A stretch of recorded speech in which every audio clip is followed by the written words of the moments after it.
Welcome to part 4 of a 4-part series showing how you can embed and combine different functions and make your worksheets more dynamic.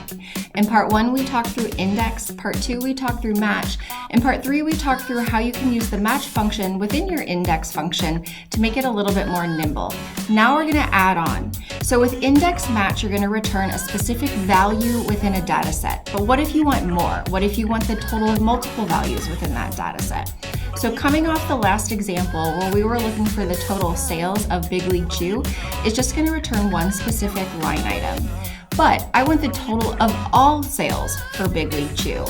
All you have to do is basically embed that index match function in the last component of your SUMIF. So it's just going to be equals SUMIF, highlight the range where you're looking for, which is going to be your brand column, comma, Big League Chew, so it'll automatically update, comma, and then leave the index match function where it is, close out. You're absolutely done.